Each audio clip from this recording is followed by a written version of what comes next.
flag of the United States of America and to the republic for which it stands, one nation, under God, indivisible, with liberty and justice for all.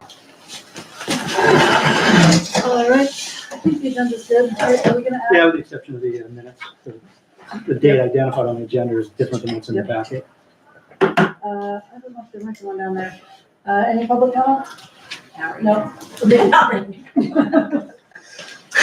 The agenda says that the minutes are in the packet from February, they're actually March, which is what it should be. The agenda is wrong, so we're going to change that. Full? What's that? On the agenda? I know I Maybe do. she corrected it. No, those are the minutes from the agenda purposes. No,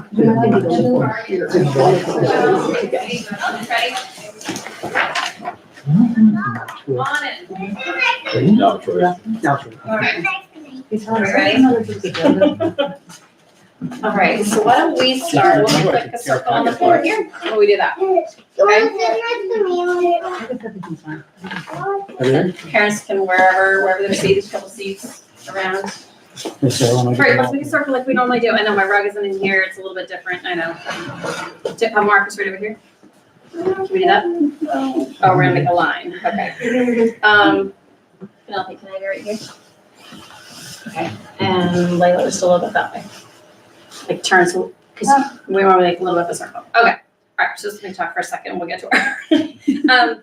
So I just wanted to show you some activities that we do in pre-K and kindergarten that some of them come from regulated classrooms, and most of them are connecting type activities, which means that we are connecting as a group, connecting together, feeling safety.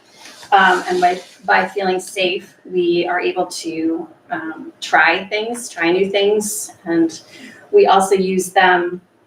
They're connecting activities, but we're also learning and practicing actual academics with them as well. So I just want to start with our way we open is good morning.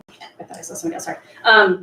So we do a good morning. Sometimes we pass it around the circle, which is what we're going to show. Sometimes we mingle good morning. So it means we kind of wander around the room and make sure to say good morning to everybody. And sometimes we roll the ball to say good morning. And sometimes we use it in different languages, whatever, we can change it up. But we're just going to pass the good morning. Marcus, are you going to pass the good morning with us? Come on over, I'm going to sit with us. Ready? Okay. So another thing that we do with this is it's important to have eye contact and look at the person when we're talking, and we also use it for learning names at the beginning of the year. So, good morning, Penelope. Good morning, Sasha. Good morning, Marcus. Good morning, Penelope. Good morning, Lisa. Good morning, Marcus. Good morning, Layla. Good morning, Lisa. Good morning, Miss Packer. Good morning, Layla.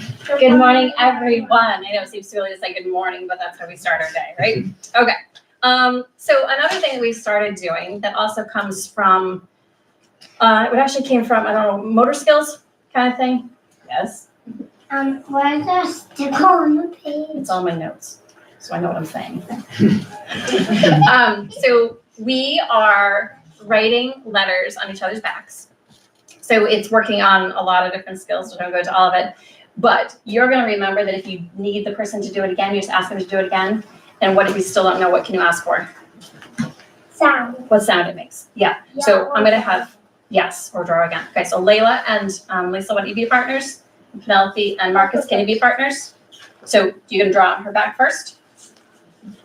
We can move closer.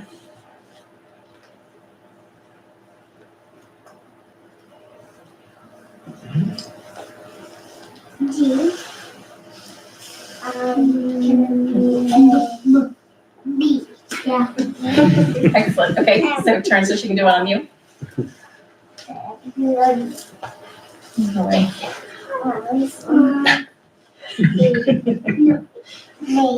Yeah. Can you tell them what sound?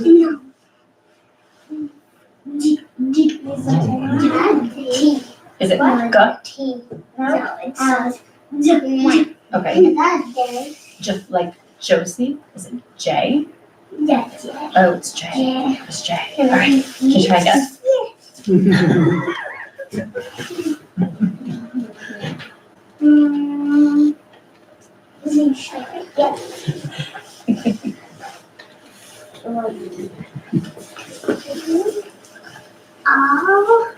What?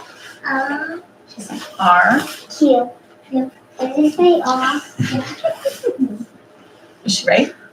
Yes. Okay, and one more on Marcus's back.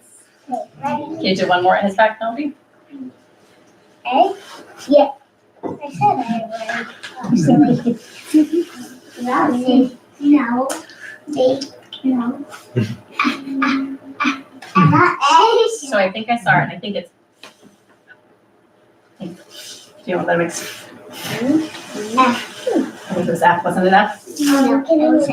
Oh, it was, okay, okay, all right. So anyway, that is that activity. Did you get yours last time? Okay, oh, nope, let's not pull on let's not pull on that. All right, why? Because it's taped down for a reason, so that people don't trip, okay? Next we wanted to, we're gonna have, so this is actually something that I learned at our last workshop day from, what was her name? Judy Sanders, and it was called Circle the Sage, but we like to call it Be the Teacher, because that's more fun. So who did I have? So Marcus is gonna be a teacher and Lisa's gonna be a teacher. So let's separate us a bit. So Marcus, have you come over here? And this is gonna be your letter in just a second. Penelope, you're gonna be his, yeah.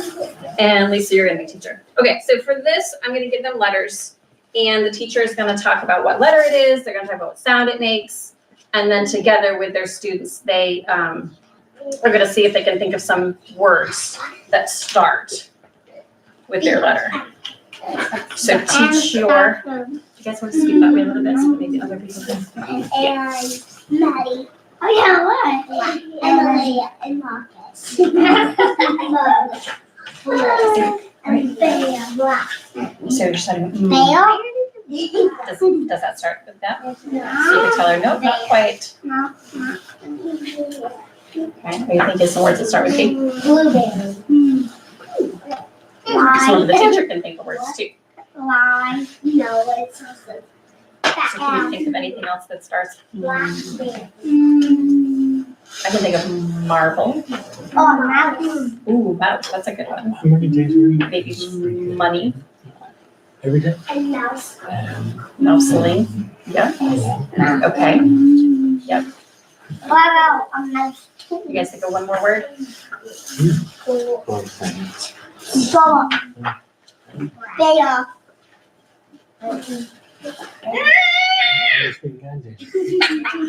All right, teachers, nice job. Thank you.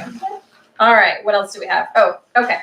So another activity is, so we're gonna stand up. Just stand up. And we're gonna go. We're gonna do fingers. We are gonna do the fingers, you're right. We're gonna stand back to back. And there we go. All right, so let's first of all let's show them more and less. So what they're gonna do is they're gonna get fingers, they're gonna show fingers and turn, and they're gonna talk about who has more fingers up and who has less fingers up. But not equal. Nope, right, well, it might be equal, right? Sometimes we never know. Okay, go for it. So 1, 2, 3, and turn. You have more Okay, than so me. remember that there are words, Layla, so we talked about who has more. I'm Let's hear the words. less, and you're more. Okay, good, and when you're ready, turn back around and do it again. 1, 2. 1, 2, 3. I have 2. So do you have less or more, Marcus? Less. Less. Okay, and Penelope, did you have less or more? I have this. So was that less or more? More. More, yes. Why is that candy right here? Sorry, Marcus. Okay, Marcus, and Penelope, one more time. We got it one more time. And 1, 2. Oh, I want you that one. Okay, let's do it again. 1, 2. Okay, gonna have you start. I'm gonna change the game a little bit. Okay, I wonder if we can try to do 2 different things. Here's what I'm gonna try to do. So I want you guys to, when you go around, Lisa, when you guys go around, I want you to do one person at a time, and then the other person is gonna find out how many more to make 10. Okay, so if you show fingers Oh, yeah, I first, know and then what's she's gonna show how many more to make 10. You guys are gonna do something different. I want you guys, when you turn around, I want you to see if you can count all of the fingers, both fingers. So your fingers and her fingers are the same. Do you know what I mean? All right, so let's turn. Get ready to show your fingers. 1, 2, 3. Okay, how many fingers are all of those fingers? That's a lot of fingers. 1, 6, 8, 10. So you have to add, okay, but I want you to call them. So she has 10. Let's put your 8 up again. 11, 12, 13, 14, 15, 16. Nice, we don't know how to count. 17, 18. I don't know what happened, but it's okay. All right, I think we're good with that one. All right, one more quick thing we wanted to show. We have been practicing. All right, so Marcus, we're gonna have hands. Marcus, come back. Last time, we're almost done. So we're gonna squeeze. Can you help you with us, Lisa? We're almost done.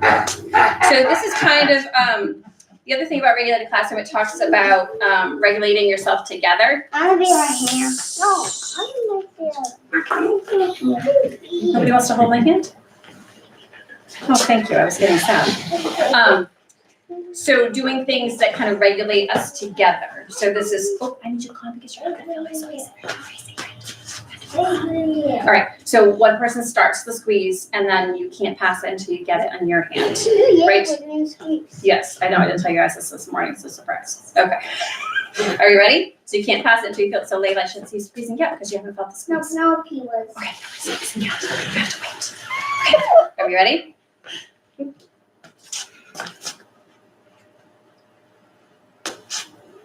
All right, and I got it back. Nice job. All right. Do we want to bow and like say curtsy?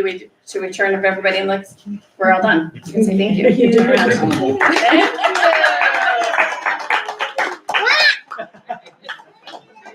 That was it. That's it. You can go home.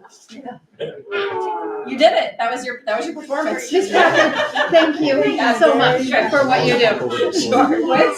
That was it. Thank you so much.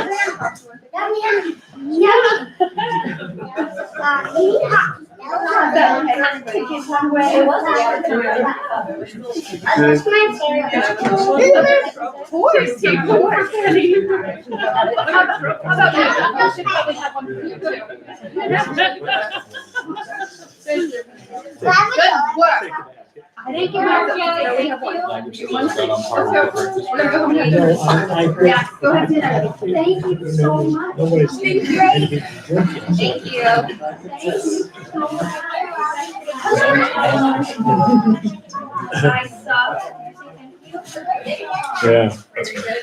Yeah. Sorry, EMC, thought the, I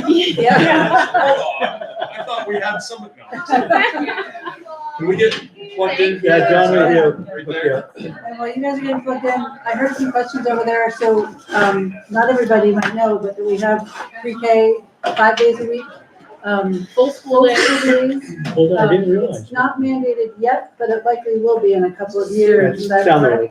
Um, And younger kids will be responsible for coming to school, public school as well. Yeah, and we're doing something a little different in the afternoon, which is exciting, that they're splitting up the pre-K and the kindergarten. So the kindergarten can do more kind of kindergarten things, and the pre-K that are kind of, have already been here for 4 hours, can do kind of more learning through play and some fun things like that. Not that the kindergartners don't have fun in the afternoon, but it's just nice we gotta have them each in their own little spots for part of the day. And Jennifer switched things up quickly there. I was wondering why she kept the partners the same, but it made sense. There were partners that were 4 and partners that were 5, so they could do certain things that were a little bit different. 5-year-olds, and anyway, it's neat to see how she shifted that because it's important to know how different they are. Absolutely. That's what I did every day when I taught in this room. Yeah. Just did that one side. You don't have to stay inside. Yeah. Thanks for having him. I'm Jeff Yeager with EMC. This is Adam. I'll let him introduce himself later, but I guess to start, we'll talk a little bit about why we're here. I feel weird standing up. Is it okay if we just sit? Yeah. That was a- Okay. I think a little while ago, maybe my boss, Tom Seekins, was in and talked a little bit about what we did. I mentioned it when we were over in Noblesboro. I'm similar to Tom, just a couple more passes through the McDonald's drive-through and a worse hairline. But other than that, we do about the same thing. So we're an engineering and consulting firm. We're out of Portland. We do about 95% of our business with schools.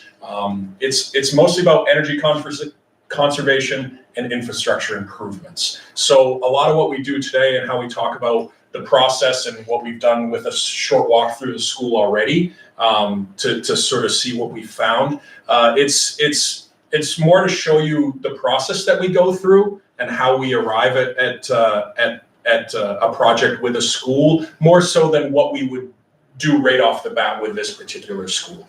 I'll say right up front, we did a walkthrough with the staff maybe 2 months ago, and we were actually really impressed with how well the school has been kept up. You've done a lot of really good things. There's a game plan for how to move forward with the school, and I will tell you, doing this with a lot of other schools in the state of Maine and also Southern New Hampshire, we do not see that very often. So just kudos to you guys for having that plan laid out. And our job is to sort of just supplement that plan. We're not here to recreate it. We're not here to take away anything that you're already doing that's working for you. It's just to find maybe a different way, a different set of eyes to make sure the game plan is gonna work going forward. This is a little bit about us. I'm not gonna read through the whole school. The highlights are we're engineering and consulting, 95% of our business is with schools. A couple things I want to highlight on the far side. Main company for 30 years.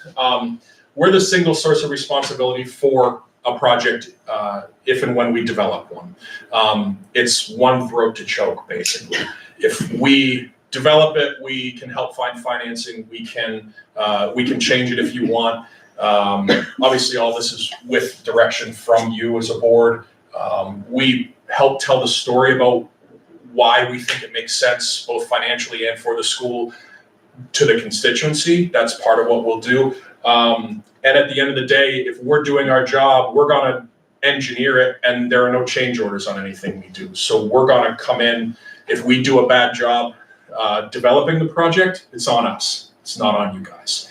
And I'll tell you, up the road a little bit, this summer in Camden, we had that happen to the tune of about $70,000 we had to fill in some wells. We thought, 15 grand to cap a couple of water source heat pump wells. Yeah, the state's pretty particular about how you fill in wells, come to find out. So, but that's $70,000 that the school didn't need EMC. If we miss it, it's on us. So we also want to make sure we minimize our risk too, so we do a lot of upfront work to make sure it makes sense. And on the right here, you'll just see a few of the projects. These are all projects that were done within the past 12 months. A number of these we're working on phase 2 for this coming summer with. Camden's one of them. We'll talk more about that. Ellsworth. Searsport is close to my heart because that's the other project that I worked on this summer. So just pointing out a couple other ones. So like I said, in that initial walkthrough we did just a couple of hours, this is where most of your energy is, this is a pie chart of where energy is used in a school. So this is where we look for our low-hanging fruit. A lot of times the places that we'll find it are in lights. Well, you guys have done a lot of work on your lights in this school. We find it in the boiler room. Your boiler room's in really, really good shape. We find it in the air handlers. They're in good shape too. But that means we just have to look at some other places where maybe the energy efficiency isn't gonna be as dramatic year over year, but it doesn't mean there aren't opportunities as well. What does envelope mean? Your building envelope is walls, windows, insulation, roof. Things like that. So we talk about energy efficiency and infrastructure are kind of the two buzzwords we use. Energy efficiency is, again, where you can save electricity or heating costs, and infrastructure is kind of anything else to do with the school. Now, we don't have to focus necessarily on the energy efficiency piece of it. If you have things that need to get done, like a roof, like your flooring needs to be done, or you need new windows. ADA compliance is something that we've done in other schools, or we're doing with other schools right now. We're working with Ellsworth schools right now. They got a revolving renovation fund grant from the government, or excuse me, it's a loan from the government to do ADA compliant elevator, as well as new bathrooms and a fire alarm system for one of their schools. That's another thing that we'll do. We'll help, we dog that money. If it's there, if we can find you free money to do work, then we can get that work done. Obviously, that's a great story to tell the people who are looking at your, are after you about where the money is going. If that makes sense. Any other questions here? Nope. Okay. So to talk a little bit about our process, really briefly, this is actually with Camden, what we did with one of our projects in Camden. Some companies that we've heard about in the past will come in, they'll tell you what you need to do, and they'll give you, here's the engineering to do it. This is your plan, take it or leave it, this is what you do. Not really our job. We are not a sales organization, we're a consulting organization. Now I know I'm up here, I look like a sales guy, I talk like a sales guy, I get it. But ultimately, we don't consider ourselves that for the sole purpose that we're not pushing any particular product on you. If you've got something that you like, great. If you've got a contract that you like for service, that's fine. We'll work that. We're not trying to change anything that's working. What that allows us to do is be brand agnostic. We're not trying to put in a piece of equipment that's going to make you sign a service contract for the next 5 years with a particular contractor. We will specifically write the scope of a project so that there are multiple vendors that you can use. So if you don't like one, you've got options, you're not locked into one. Freeport schools, we're working with them. They had a burner system in all 5 of their schools, 6 of their schools, I can't remember how many, all 5 of their schools. There's one company on the East Coast that can service those burners. And that company is making them pay to service those burners. So we've heard so many of those stories and so many situations where schools are locked into something and they just don't have choices. That's why we call ourselves a consultant, is because we're trying to make sure that we're giving you options to what you're doing going forward. So, sorry, that was a little tangent, but in this situation, they had water source heat pumps at their high school as well as their elementary school. This is for the elementary school that we looked at. And we developed 4 options for them. Now, you guys don't have water source heat pumps. Let's say you wanted to do an option that was some heaters and maybe some pipe insulation. We'll talk about that later. One option was for a new roof. I think you've done a new roof recently. One of them was for lights. So we can just talk about what each of those, or pretend that those are the options that we're looking at. It's the same process from our point of view. But we'll develop 4 options, 5 options. We'll present them to you, pros and cons. We'll talk about what's important to you guys, whether it's for your community, for your students and staff as a learning environment, for sustainability, if that's something that's high on your list in the community. We'll work with you and figure out which is the best option. Our job is to present information and help to get to a solution for you. So we developed 3 or 4 options, and then we'll put together not just what it would take to put them in, but what the life cycle cost is. So in this case, for Camden, if you look at year 0, which is the year they're going to put them in, if you look across the board, it's a bit of an eye chart, but you've got 1.1 million, 3.5 million, 1.6 million, 2.5 million. I mean, any I'm sure a person worth their salt looks at those numbers and say, that's an easy choice. It's option 1, we're saving a bunch of money, let's move forward with option 1. In this case, we want to look at the whole life cycle of what that option brings to the table. In this case, option 1 was swapping out like for like heat pumps for Camden. Heat pumps only last, if you're lucky, 10 to 12 years. We gave them 15 in this case. Geothermal. Geothermal. Geothermal pumps, yeah. Well, it's stuck on me here. Yeah, that line's not where it normally is, but sorry. If you get down to line 15, it's where it really jumps up, because you have to change out those geothermal pumps, because that's the lifespan of them. If you get through all of your options, yes, option 3 is a little bit more money, But at the end of the day, you're gonna spend less over the life of that piece of equipment than you would with option 3 than you would with any of the options. Again, we would present this information and say, if you want to look at the next 25 years, what your cheapest option is, we're happy to do that. That's completely fine, but we want you to have all this information so that you're making an informed decision and you can move forward, giving your school the opportunity to be in the best position when maybe the people who are around this table have passed it on to somebody else to shepherd the school system. That's all. This is another way we can break it down. This is one we would put in front of maybe if you had a community meeting where some people had some questions for you. You know, option 1, an initial cost and operating cost, that's the easy option.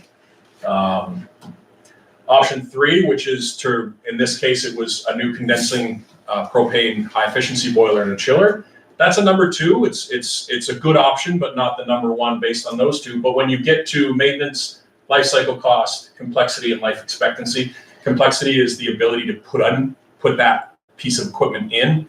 The other thing where we only do schools is you've got the day they leave school, the kids leave school to the day the kids come back to get a project done. Sometimes they're large scale. So we've got, let's say, 9 weeks to do a project like this. Complexity means, can we get that work done? Can we bring in the right subcontractors to do the work? And so that's why we use complexity is one of the factors in there. And when you look at the score in the end, low score wins. Option 2 is our best option again. Once an option is decided on, we would go through the process of getting drawings done by a qualified engineer. We would then put the scope together and we send that out to the subcontractors. We're going to get at least 3 bids for you. We generally send it out to 5 or 6 contractors because we want to make sure we're in the realm of where we need to be as far as getting pricing to go. And again, we're only looking at qualified contractors. We're not just looking at low price. We want to make sure it's not Adam's cousin's sister who's got a plumbing company that says they can do it for $100,000 less, but when the time comes, it's late August and they've still got 4 weeks of work left. We want to make sure that they can handle the work. So we send it out, we get our bids back. These are bid sheets. These are the actual bid sheets that we got for Camden. In each case, we're within about $100,000. That means we did a good job putting the scope together. We gave them everything they needed to do to get a price that's somewhere in the realm of each other. In this case, we did a blind opening where each of these were sealed bids that we opened in front of in a meeting like this, right in front of the school board. Right, generally, I'm assuming you guys, if you put them online, I don't know. I think I saw a YouTube channel for meetings, so they're available to everybody. It's about being transparent, and so we're transparent with how we come across this. And then this is the real transparent thing that we show is we'll put them in this tool. If you'll see those numbers correspond with the 3 bids before, we'll show you exactly what our development cost is, exactly what our engineering is, our risk, and if you look at the bottom, we'll show you our profit. We charge 10% on the top of everything we do. What this allows us to do is answer any questions you have. We're helping you tell a story for what you're getting, what the money is going to that your constituents are paying for. And I think, and in my estimation and in our experience, that stops a lot of questions from being answered. Why are you doing this? What's our money going to? I don't understand what these prices are for. How did you get to them? Those questions are all answered up front by just showing this. It's being transparent. So I'm going to pass it over to Adam. He's going to dig a little bit deeper into what we found when we were here at the school. So, all right, hi, my name's Adam. I'm the lead developer on this project here. My background's been HVAC and energy controls for the last 18 years. Then I worked for a boiler manufacturer for about 2 years before I started with these guys. So going through, we did a cursory review, basically of the building, short, probably over here, 3-4 hour analysis altogether. So when we do our analysis, there's a bunch of different things that we like to look at, starting with LEDs, boilers, option of VRF heat pumps versus fossil fuel, your domestic hot water systems, ventilation, building controls, exploring solar options, windows, door conditions, stuff like that. When we come up with all these different measures, we like to break them out into priorities. So you got 3 priorities, a 1, 2, and a 3. So basically how we separate the priorities is potential for failure, consequence of failure, and then return on investment for that measure. The other things that we look at too is equipment life expectancy. So this is right out of ASHRAE. So when we're looking at a boiler system or an air handler, generally, like if we look at a certain type of boiler and it's 24 years old and yours is 30 or 40 years old, that's going to be a priority one.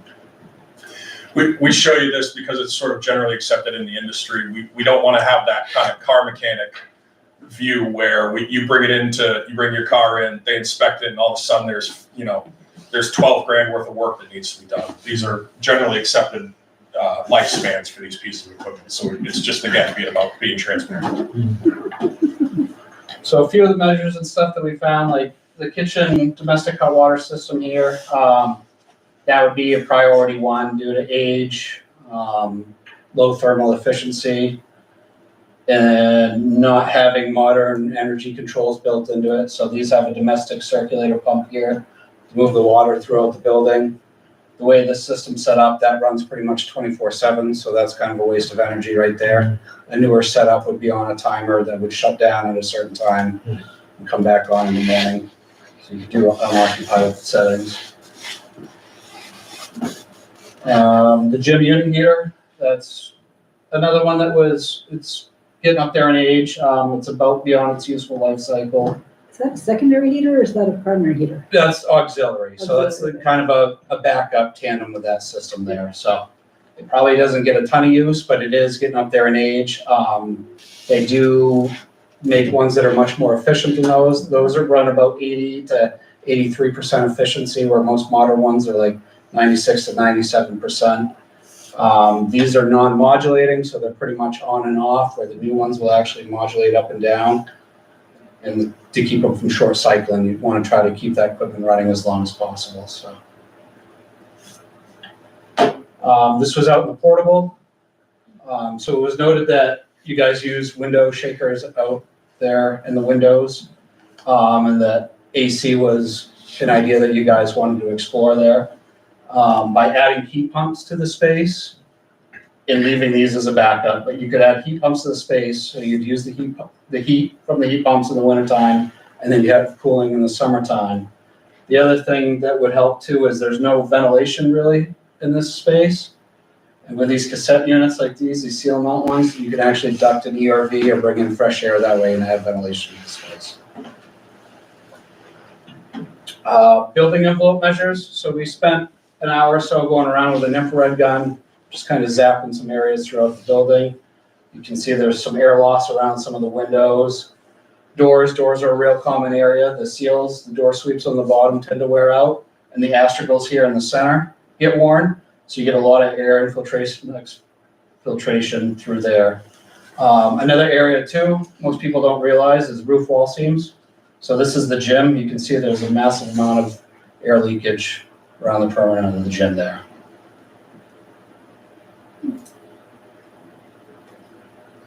This one would be priority 2, maybe priority 3. There's unit heaters out here in the media center. They're definitely, I don't have an exact age on them, I couldn't really get up there to tell, but they're probably pretty close to being original in the space. They're not terrible condition, but they are to the point where, they're up there in age.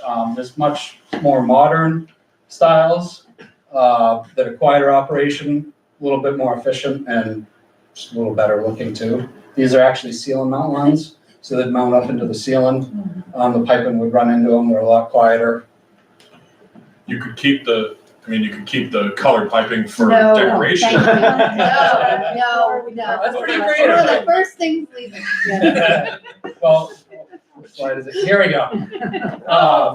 So mechanical pipe insulation. We found some areas, obviously, where the pipes aren't insulated. So you can see here, that's a lot of wasted energy, right? So that pipe traveling all the way from the boiler room to a classroom, is expelling heat that whole way, so it adds up. And there's a good section in the boiler room too. If you look at this picture here, if you have newer roof, I think that was done within the last, what'd you say, 4 years, 3 years? 2, 3, it was Two. my first year. Yeah. 3. Yeah. Must be my So third. generally, anything older than 5 years, we try to kind of stay away from, but your roof is kind of right into the realm of things there. There is a 30% tax credit, depending on how you approach getting funding and stuff. If it goes through a TILT, it's about 26%, so. TELF is a tax exempt lease purchase. It's just it's a financing vehicle that gives better terms for municipalities and schools. Another thing that was mentioned, and this comes up a lot of times in schools now, is air conditioning. How can we air condition the whole school? So right now, Efficiency Maine has got a fawn out there, funding opportunity, that they're paying up to $18 a square foot for VRF heat pumps in schools. The deadline was yesterday. They've now extended it to June 31st and extended the completion date till January. Essentially, the way the fund works is obviously they want you to electrify. So you'd use the heat pump as your sole source of heat for the school. You'd have to interlock it with your boiler system, and that would be your backup, or primarily for like ventilation. And then the heat pump system itself would be your main source of heat. We did a project like this for Kittery schools. We're finishing it up right now. They did a 72,000 square foot elementary school. They were really looking at it, heat pumps for the cooling aspect of it, because it got really hot on their second floor. They put a heat pump in every room in the building, I believe. Yes. Or every room in the building. Just they about. had. It was about a $1.6 million project. Efficiency Maine paid for $800,000 of it. So they were able to, cut that bill in half. And what it gave them cooling, but it also gave them security. They had something like 28 window shakers on ground floors that are easy to push in and access the school. There are a lot of military families down there, and the administration was like, a lot of these people look at security when they look where their kids go. And so there are a number of reasons to do this. They had a different reason than what Efficiency Maine said, but we were able to get Efficiency Maine to pay for half of it. And again, it's a great story to tell.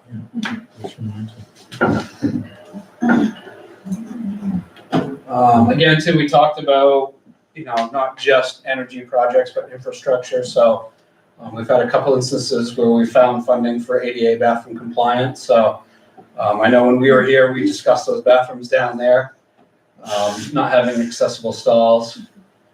And there's quite a few things here that don't comply. So an overall bathroom like this would be a full remodel. But there's funding opportunities like the SRF funds that we could go after for you.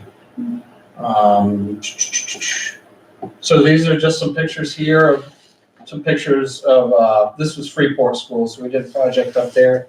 This wasn't energy savings, but they had an issue with their walk-in cooler in their school, and it was sweating in behind the back wall, creating a mold issue. So we engineered a solution where we actually moved the whole cooler outside. And then you can see that's the final product there. Created storage inside too, which, So this whole, correct me if I'm wrong, storage can be hard to come by. Yeah. So this was where that whole walk-in sat. This is now dry storage for them, as you can see here. And then we cut an access through that opening on the wall there, and now they can access it through here. Another non-energy infrastructure project, generator here. This was up at Searsport, right, Jeff? Yeah. Correct. Yep. You were involved with that one. So that's the end of it. Ultimately, what I want to lead with is we're transparent. We've got engineers that develop it. We're one throat to choke. We want to make sure that we're taking responsibility if we're going to help you develop a project. And we're here to make it make sense for you and your community. So that's it for us. Are there any questions? I have a question. Yes, Do you have a cost equation for the cost of the project in terms of impacting the heating of this building and the amount and the cost that it would save, the amount that it would save. Yeah, so let's say we move forward, you guys went out to RFQ, interviewed, selected us, we would go through and do a complete full analysis. We would get electrical usage, fuel usage reports, and then we've got tools where we can input your complete fuel usage and compare it to, I can find one right here, so like the heat pumps, for instance. I don't know if I can get to it. So we didn't dig into it, but again, if we come back in and we do a full audit, which usually takes 2 to 3 days to do, it's soup to nuts. And we would come in and present everything we found. We would present what the budget to do that project was and what the savings to do that was. Ultimately, if we find the right mix of measures, the project will actually pay for itself over if you decide to do a bond or a loan, or if you just, if you've got a slush fund to pay for that, great. But ultimately, we're trying to make it make sense so the annual payments of the lease that you're paying for are paid for by the energy savings. So that's a really long way to answer your question, but ultimately, yes, the energy savings, we're hoping, we call it cash flow. We're hoping it cash flows to $0. That's the goal.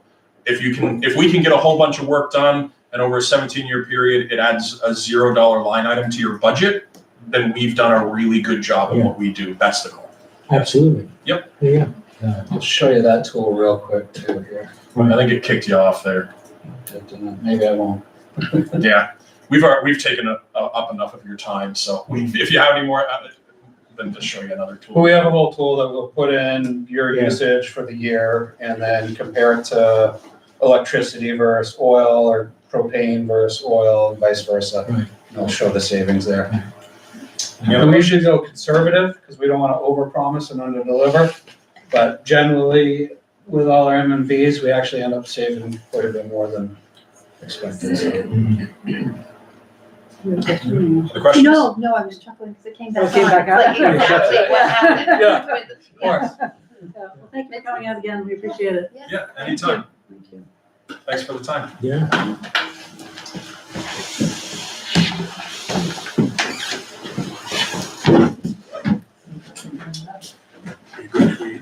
Yeah, oh yeah. Does mean you don't want to stay? You already saw the presentation once. I think we're good. Thanks Thank again, you. everybody. Thank you, take care. Take care. Appreciate it. Good to see you.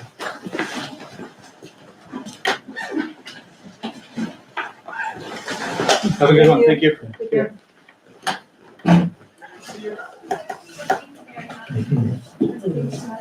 Want me to do the intro like I did the other? Sure. This is Michelle Miller. She is our food service director for the AOS. I asked her when budgets were going through, there was some discussion about, well, maybe our own food service people could do the work of the director at the AOS level. And I heard those conversations starting and I was like, maybe. But I said it might be a better idea to get those food service people around the table with Michelle and just discuss it to get their feel, because I don't think there was ever any discussion with the food service managers in each building. So they all came together, central office, sat around the table with me, we chatted for probably an hour.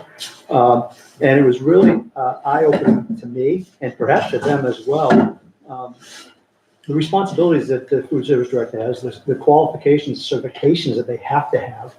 And it got to the point where after we were talking, I just went around the table and I said, so is this something you would step up and do? No, I'd leave, type thing.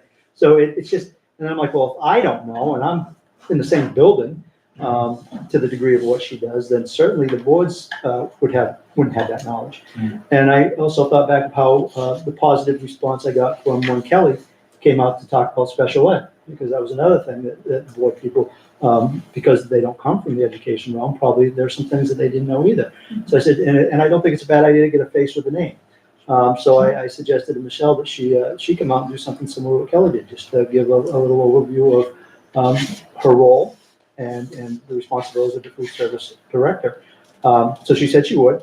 I don't blame her. She doesn't like public speaking, nor do I.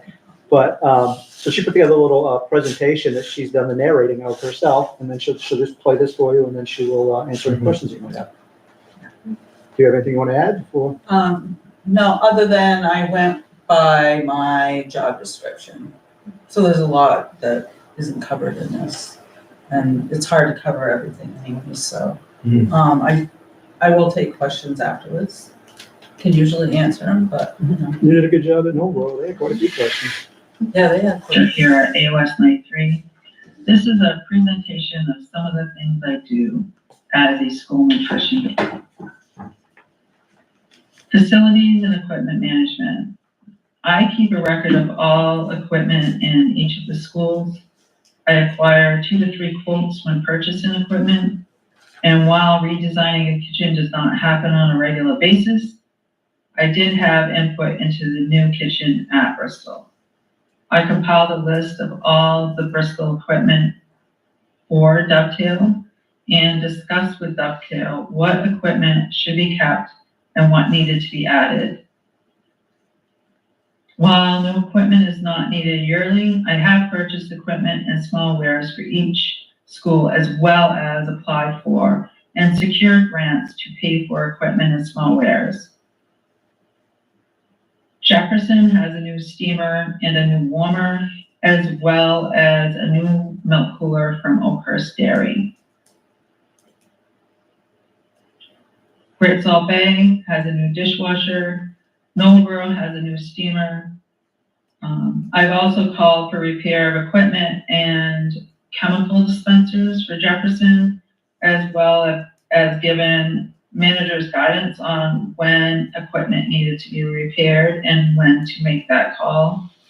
I have updated chemical dispensers in our kitchens to a more cost-effective chemical and easier to repair dispenser. I complete monthly financial reports. I submit an annual financial report to Child Nutrition and work with the business office on how to record and revenue and expenses and discuss ways to save money with managers. I track and record all food products that meet the requirements for supply chain assistance. This is still being done for Nobleboro and South Bristol. A record of what products supply chain assistance funds were spent on are submitted to Child Nutrition upon request. I track and file claims with Child Nutrition for any products purchased that fit the requirements for federal local foods for schools and state local foods fund. I also ensure accurate records for inventory, meal counts, and financial records are maintained. Before reimbursement claims are filed, an edit check is run to ensure all school days have meal counts, as well as making sure numbers do not exceed student population or that numbers are too low. One meal recorded would be too low a count, for example. Claims are then filed and submitted to Child Nutrition for all recorded reimbursable meals. Free and reduced lunch applications are processed, and this process starts with a check of the direct certification list or DC list. The DC list is a list of students who automatically receive free meals due to receiving SNAP and/or TANF, main care, or being in foster care, being a migrant, or homeless. All students on the list are free except students marked as main care reduced. Any parent with a student on the DC list is notified that they have a free or reduced meal status. All free and reduced applications are processed as they are received. Parents are notified of their child status. The bulk of applications come at the beginning of the year, but are received throughout the year. If a family sends in more than one application, every application needs to be processed, even if the information is the same on each application. Ensuring monthly claims are accurate before they are filed for submission is important. Following the guidelines to ensure that the lunch status is correct is also important. The status of each student affects many programs, not just reimbursement. Even though meals are free to all public students within Maine, application collection is a federal requirement. Processing free and reduced applications is a duty for the nutrition director and cannot be delegated to someone else. The DC list and the result of the processed applications are used to update student status in Mosaic, our point of sale system. The DC list needs to be checked a minimum of 3 times yearly, whether applications are collected or not. Verification checks a percentage of free and reduced income applications and is done once a year. The verification process is done for each school. October and April surveys report the percentage of students who are free, reduced, and paid status to child nutrition. Special Provision 2 and Community Eligibility Provision are programs that are run for 4-year increments. These are based on the percentage of free and reduced students in each school. The federal government has lowered the percentage required to run these programs. It is possible that the percentages will increase and applications will need to be collected for school year 26. The DC list check, free and reduced applications, verification, October and April surveys are all required by the National School Lunch Program. Checking the DC list and making sure each student's status is correct within the point of sale is a requirement of child nutrition. Special Provision 2, Community Eligibility Provision are programs that reduce the need to process applications. 3 of our schools run under Special Provision 2, and 1 runs under Community Eligibility Provision. The difference between these programs is how much of the reimbursement comes from the state or the federal government. Food production and operation management. I define clear quality standards for emphasizing more whole foods and less processed foods. I collaborate with kitchens on ways to improve the quality of the food being served, supply standardized recipes for consistent quality of food, whole foods and minimally processed food, as well as providing food that students will eat is something we strive to improve. Standard operating procedures that cover all aspects of food preparation and serving food are updated on a regular basis and are a requirement of child nutrition. Inventory management and staff training, as well as collaborating with staff on better ways to manage food, are ongoing. Food security, sanitation, and safety. Standard operating procedures are a big part of how this is implemented.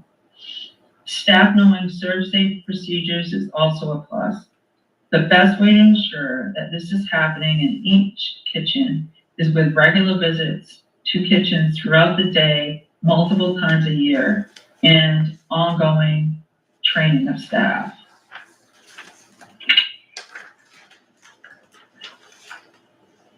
Addressing emergencies. The questions that will directly impact what needs to be done during a disaster are unknown until a disaster happens.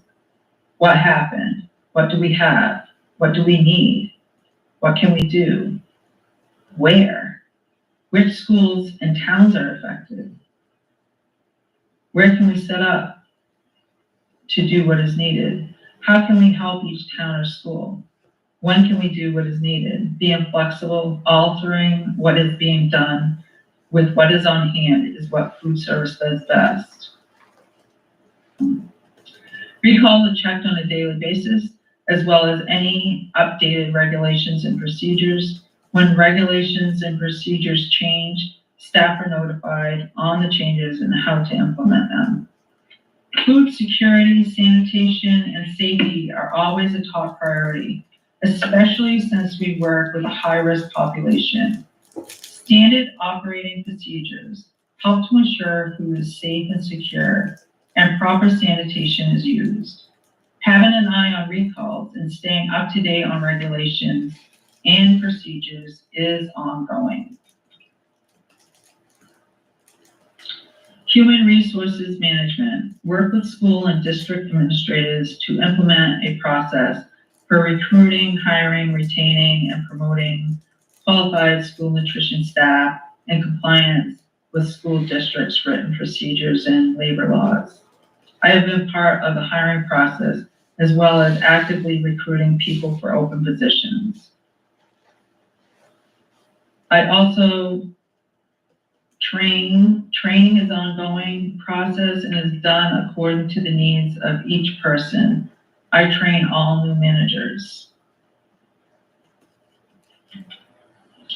Marketing and communication.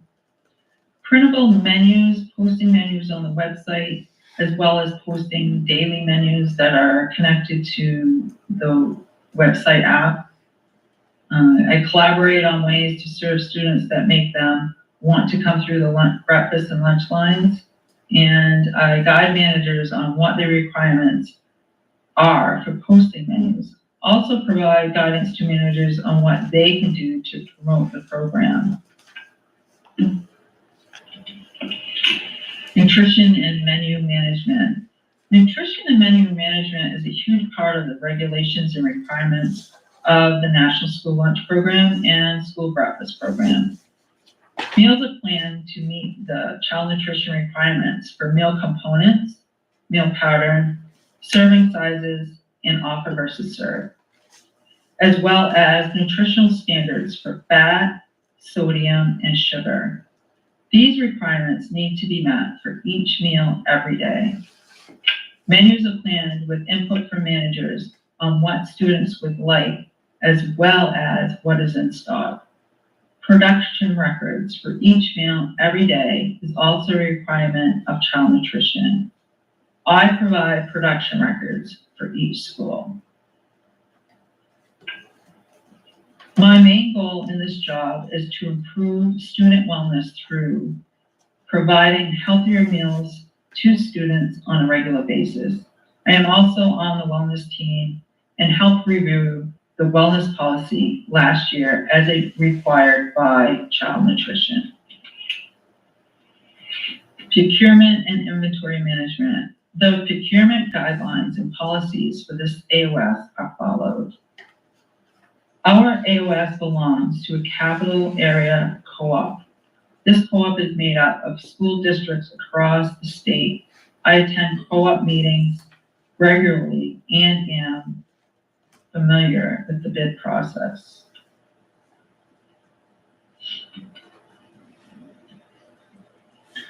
Program management and accountability. I make adjustments to the program when requested by administration, as long as it falls within the requirements of child nutrition. I encourage managers to use USDA products first, as well as what is on hand before ordering more products. Menus are made to use USDA products and products that are on hand first. I stay up to date by being in contact with DOE Child Nutrition on a regular basis. All of the updated information for the food service programs will come through DOE Child Nutrition. A review of our programs takes place every 5 years. During a review, everything we do is checked to ensure we are following all the regulations and requirements of the National School Lunch Program and the School Breakfast Program. The review process requires a lot of due diligence to complete. Our review last year started in September and was closed in May. On-site monitoring is done to ensure that regulations or meal reimbursement are being followed. If a correction is needed, time is given for the correction and a follow-up visit to ensure the correction was made. This presentation does not cover everything a director does or needs to know in order to help each kitchen follow all the regulations and requirements of the National School Lunch Program and the School Breakfast Program. I thank you for your time.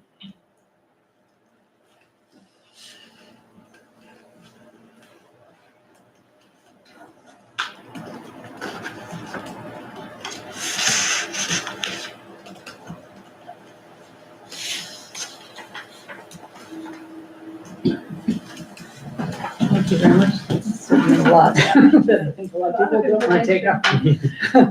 Michelle, what are you hearing from your colleagues on the national level about how the changes in the Department of Education are going to affect what you do and what is going to happen with the nutrition program here in the state? So the biggest thing that, there's a few things that they're talking about right now. One is taking 10 million away over the next 12 years from National School Lunch. I think the way that they're trying to do that is mostly through lowering the community eligibility provision. Most of the money from community eligibility comes from the federal government, so a higher percentage of a reimbursable meal is covered by the federal government under that program. With free and reduced lunch applications or special provision 2, a higher percentage of that money comes from the state. So I think that's where they're bringing a lot of that money down. We might also see that in commodities, the amount of commodities that we get awarded yearly. What they give us per meal might come down. But what they're really looking at right now is changing that community eligibility from, right now it's at 25%, and they lowered it for the state of Maine because our meals are free by law. So they have lowered it for that, but it's possible that that will go up to 60%, and most of our schools won't even hit that, won't even come close. The other thing that they're doing is with every application, they may ask for proof of income with each application. So that's another thing that I don't know what will happen. They are tightening our salt and sugar standards and fat, all of that. They're tightening that. They're tightening procurement as well. So there'll only be a certain percentage of products that we'll be able to purchase outside of the country. So they're doing that as well. And that's going to take more tracking, more investigating to see where these products that we bring in are from. About the local foods for schools, the USDA. Yeah, and they did cut that. They cut the federal program. There is still a state program. So the federal food for schools, they took all of that money completely away. And what that was doing is anything that we bought from our local farmers, I would file a claim for, and we get 100% reimbursement for it. The state program, so that's all gone. You know, if she had bought from Bailey's Orchard or another farm in the area, any produce, and actually they'll cover meat as well, that 100% reimbursement's gone, but the state still has theirs. Theirs is a third. We can get a third of what we spent back through the local foods for schools state fund. Yeah. So if schools decide to continue with that, it's gonna cost schools more. So yeah, it'll cost where we could have gotten complete reimbursement. It's 67%. and that actually only went to a certain amount. I think they were only allotting so much. So I will say that it wasn't used heavily in this school because you guys are so far away from any farm that would distribute to us. We could set something up so Bailey's and Spears might drop at another school and we could pick it up and transport it down here. She did do that with the apples. But Spears is kind of a little bit harder. They like you to buy so much. But they will accommodate as much as they could. So it's still a possibility to do. You just won't get reimbursed. The reimbursement won't be as much. Well, I guess if the SNAP program gets adjusted, then that'll just impact all the students that are in SNAP families. So overall, it's just it's a bad road, isn't it? Yes, Yeah. yes, it is. Yeah. It is. Yeah. And I guess if there is no Department of Education, then there is nothing that can be done, good or bad, because there's nothing there. Yeah, You know? so I don't understand how that's all gonna work. Will it all completely go away and we can Right. feed them Doritos, I guess. So, Yeah. All right, well, thank you, Michelle. Thank you. You're for coming down. Thank You're you. welcome. Do you know what our, sorry, can I ask a question? Yes. Do you know what our free reduced ratios are right now for SPS? So Or you- they're not high. I just did actually a DC check today. The last time I knew this solid number I knew was 6, so you had 6 that were free. No reduced. Reduced comes from the applications.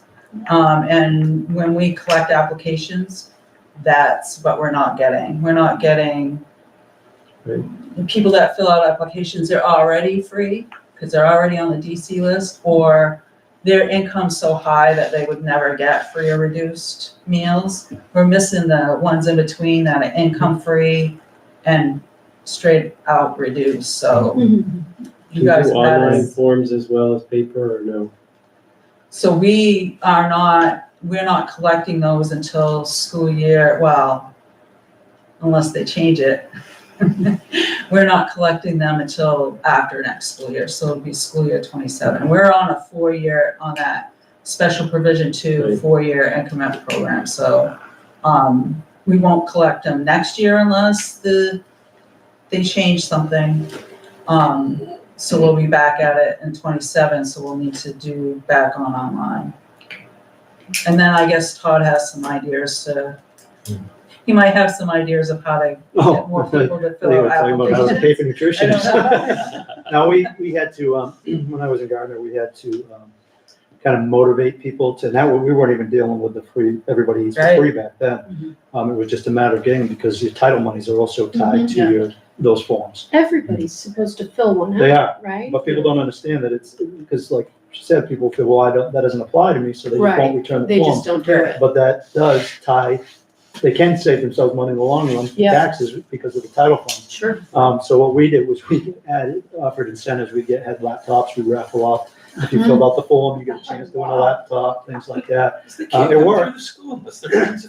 It worked, but yeah, that's, There are sometimes you gotta reasons why motivate people them. don't want to fill them out too. and it's gonna be even harder now, Well, but you have to because put your it's free. I know. So one, I just heard recently of someone up the coast a little bit further. They did a spaghetti supper Food always gets people to show up. and had people fill out the applications. As while a you feed- ticket. As you're feeding them. Yep. So I don't know how they brought the food in, but it can't come directly. It would have to come through, I don't know, we'd have to figure out how to pay for it other than through food service. We'll probably chat. But it's something to Consider. consider, yes. Yeah. Thanks. Thank you. Thank you. Well, Okay. I want the light back on in the front of the room. No. yes, well, Nope, guess not. Thank you. All right. How do you feel, Sam? You asked. You asked the question. All right, Secretary's report. I'll make a motion to approve the minutes for the regular meeting on March 4th, 2025. Any discussion? All those in favor? So moved. All right, Chair's report. Next regular meeting of the South Bristol School Board will be May 6, 2025. Next regular meeting of the AOS Board scheduled for April 2nd, 2025 at Central Office at 6 p.m. Tomorrow. AOS report, Christian? The AOS board got together last month, the express purpose of reviewing the bus contract information. We didn't like it and we sent it back to them, to be, tweaked, yeah, good word. We did some wordsmithing in the meeting and that was the extent of the meeting. I had meant to look at the AOS agenda for tomorrow, but I didn't. Is there anything? I think we're reviewing the interlocal Let's talk about, agreement. I put on there a couple of things just to talk about what the AOS vision is for the future of the district moving forward. So I got that on there is just to have some initial discussions. We do have the interlocal agreement. I think it would benefit us to look at that, just to see what kind of language is in there. I had mentioned to some boards, I don't know if you mentioned this one, but the possibility about adding 2 board members from each town instead of having just one. And one of the things I said is I've had board members from the same town vote differently on different things. It doesn't mean because they come from the same town that their opinion may be the same. So I don't think it's just not gonna have any impact or it's just gonna add more people around the table. It's just for the too small number to have for a board, so. It's gonna make the way to vote that much more complicated. But the interlocal agreement specifically states 1 rep from each town, so that's one of the reasons I have that on there for discussion tomorrow. And then how do you get the interlocal, if there are things in the interlocal agreement that have to be changed, there's a process that you have to go through to change that. It's a 2/3 vote of the AOS board, I believe, then it actually goes to public vote. So would it benefit us to wait till the AOS town budget meeting to make any changes, because then you have people gathered to vote. And they're always so happy. That's another consideration. But then you're waiting for a whole other budget cycle too. Yeah, so that's the discussions we have tomorrow. It's better just to start those discussions sooner rather than later. And I'll share with this group, I was gonna inform the board tomorrow, you've probably seen it. We do have, I can't bring an official resignation to the board yet, to the AOS board, but at some point I will be, because I've been informed, and I've already posted our special ed director position. Kelly has been offered the position at Great Salt. Sorry. I mean, with Lindsay, I've already met with her since then.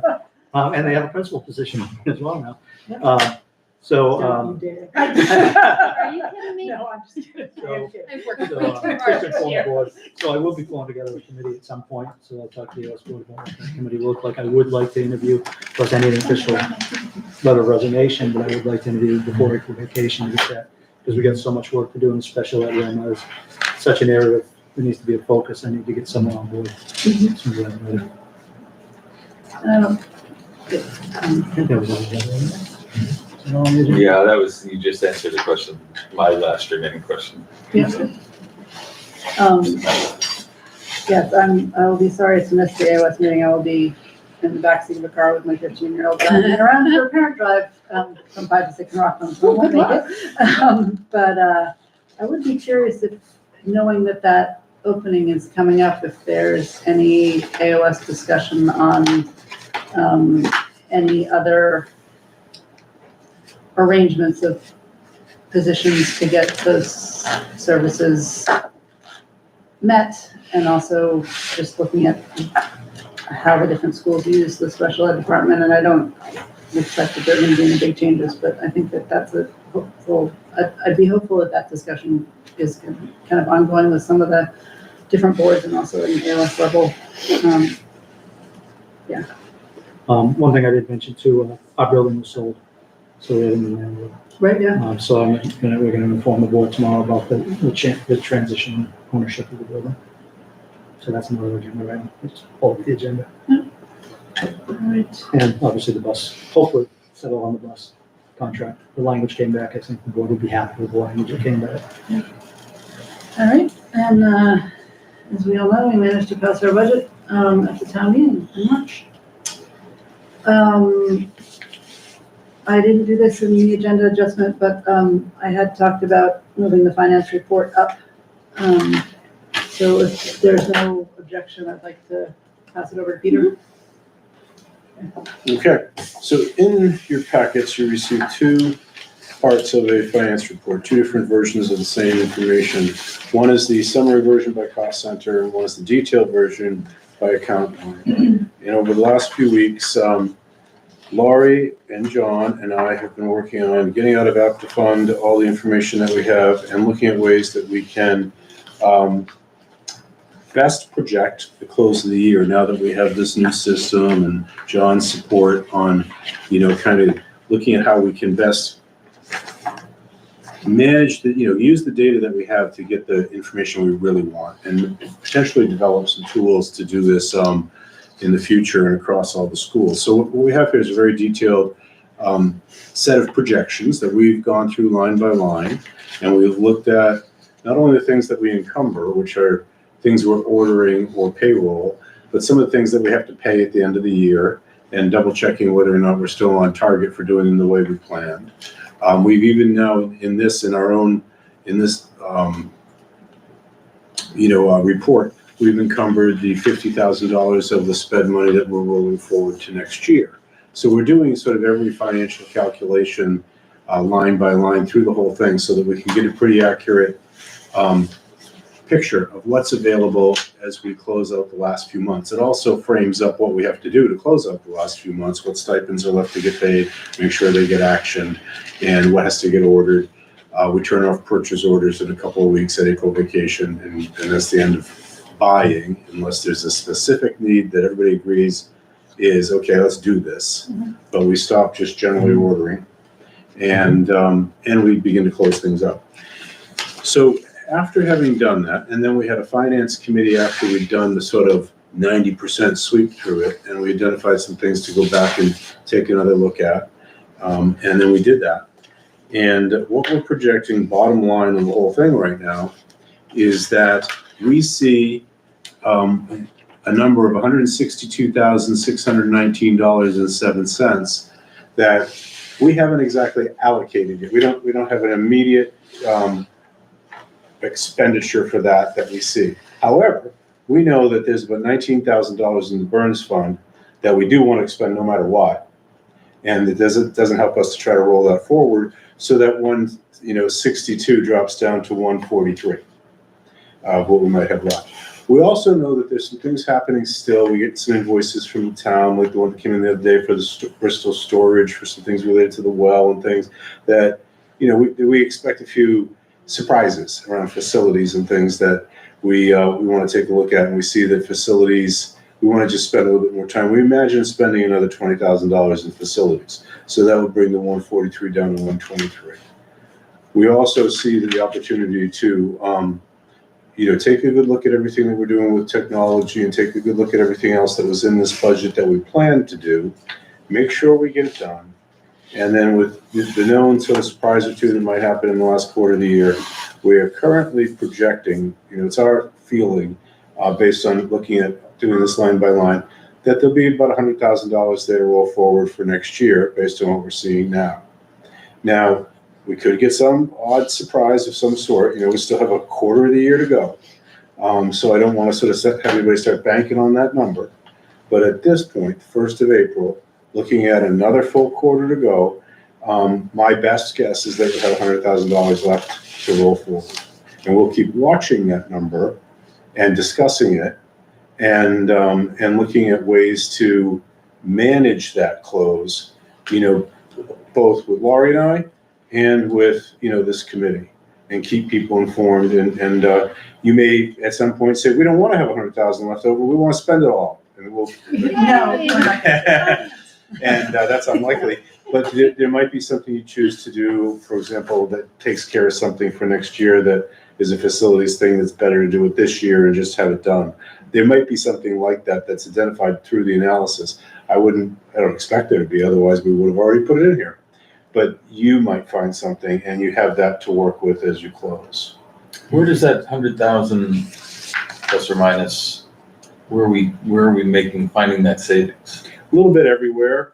I mean, if you look at the cost centers one by one, you'll see most I of recommend going to this one, just because it's a glance across without all the pages, but yeah. Yeah, the summary is just a page and a half, and you can see how much is left in each cost center, and then you can go back to the detail if you're curious.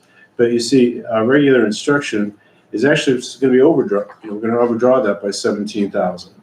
But, special ed is 44,000 still remaining in there. Now, we, how much of that did we encumber for the reserves there, Laurie? 100. We encumbered all of The it? whole thing, yep. So we encumbered the whole thing, knowing that you only rolled forward 50, but you wanted to have another 25 there to potentially have for the following year and 25 that you might need this year.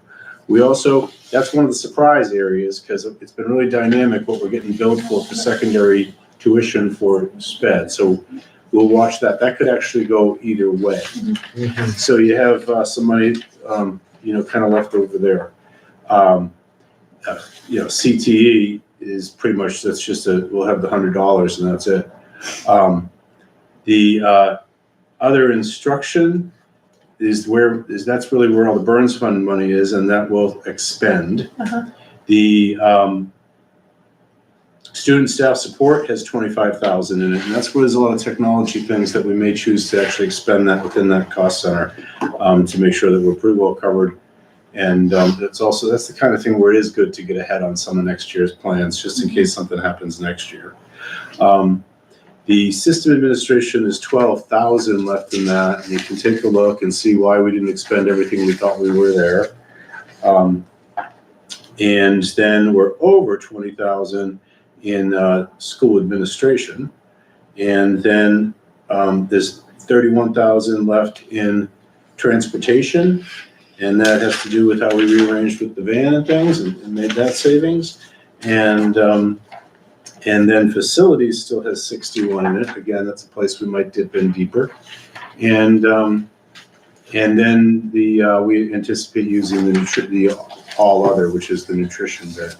So, there's a different story in each cost center as to what didn't get expended and why. And you got to dig in, but often it's either, they'd have to go through in this, I don't retain that. Do you have some specific things that didn't get done, Laurie, that we can point to? Your teacher salary, a lot of it's balancing things. You have your teacher salaries over by 41, but your ed tech, or your teacher salary has 41 left in it, but your ed techs have 20 more than we thought, and it's up and down in all these places. So it's just changes between when you budget and when you actually operate, which takes a total of 18 months to get from when you budget to when you finish. So it's that kind of change. And I feel like some of the things is just, some of the numbers are because Lori and John and Peter have been paying a little bit more attention this year and have really been cognizant of not spending too much, not calling in subs every time, when we can do it in-house. So this is like, I don't think we saw it the last 2 years, but this is more what we're used to seeing. We've been told that we budget too tightly, which this year we didn't have anything left over. So yes, that didn't work out for us so well. But having, 80 to 100 to 120 left over at the end of the year from a 3-year, 2.8 million, whatever the number is more in line with what I think we have done in the past and what a lot of other schools experience. It makes me much more comfortable than zero. I like it much better. Here's the line I'm looking at right now. Kelly thought we better be prepared for a speech and elementary contracted speech, so she has budget 15,000 for that. We haven't spent any of it. Well, but we will though at some point, right? Because we're going to pay Bristol's. No, that's not a shared line. Oh. Oh, yeah, that is right. No, yeah, we have. That's why we did it. We use her. Well, and I think too, we also did build in a lot to our special ed cost center because we really were not sure what our special ed needs for some new, a new population would be. So I think that we might have a little bit more left over in that than we would have in a typical year. And as of yesterday, I found out that we will be doing extended school year for a student, and that money is in there. It's not encumbered because I didn't plan on it until her IEP yesterday. But did we not put any SY? Oh no, we put it in. Next year budget in the FY26 budget? What's that? No, we always put it in. It was less. Because you can't plan on, No, I know, I just, Meeting, I I think it was less. I remember it was, I thought we had. And now that I've done so much work with Wendy Betts and I understand more title funds and how to get money, I'm not as nervous about summer school money. We can shift money from summer school to ESY if we need to, because we'll get the funding. Christian, going back to Christian's question though, it becomes, I mean, Sarah's answer is absolutely correct, but at the same time, we should be doing that analysis. It's a little early right now, it's our first pass at this, but as we get down to May and June, I think we should be identifying where did this $100,000, you know, let's hope we have 100,000. It's a projection right now, and as I said, there could be surprises. But where did the money that's left at the end, we should be able to account for where it came from. That is the kind of precision I'd like to have with it, you know? So, but as Sarah said, you should budget so that you do have 100,000 left at the end. You don't know where it's gonna be, but you should have it in there. Special ed and facility. And I don't think, you know, like we are in the negotiating year, so we upped our, legal fees for the school board, you know, for negotiations, but also just for everything else that we could be handed in the times we're living in. So we haven't expended that yet. We might still, but that's like 9,000 that's unexpended. So it's not, you know, we didn't pad our budget to do this, but we just, you know, some circumstances were thankfully not gonna potentially need to pay for. And we made a great move in transportation. Yeah, that is definitely true. So Yes, we the question, I think one of the questions remains as to our, you know, and we don't need to do this. In fact, I wouldn't want to come to any conclusions tonight. It's still early. But as when we meet again in May, and we have yet another more precise number, you know, it might be time to then look at some of those facilities, and there might be, I think we would come with any recommendations at the May meeting and say, you know, we're looking at it, we still think we'll have this, we think we should action this, this, and this, you know, and either intend to, or you need to help us with this, or whatever, or, you know, have a discussion about how we get to the end, all on the same page, all knowing why we have the money left over and what we're gonna use it for. And how much we want to be able to feel safe rolling forward for next year. Does this number include the gift that we received at the beginning of the year? No. That's separate. And it doesn't include your title fund money or things like that you're. Or another couple grants that we've received for maritime and Ed Myers Constellation. Right. Yeah. Didn't we at some point eliminate one teaching position? No.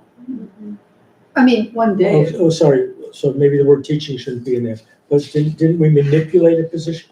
we did shift Yeah. a position. We still have the same number of days teaching, just different teacher. Yeah. Right, But we didn't lose a day of teaching. okay. Yeah. All right, any other questions for Peter? Are there any other, so, if it's okay with the board, I was gonna exit at the end of my part here, but is there anything left in your agenda that has any financial questions that you want me to stick around for or discuss now?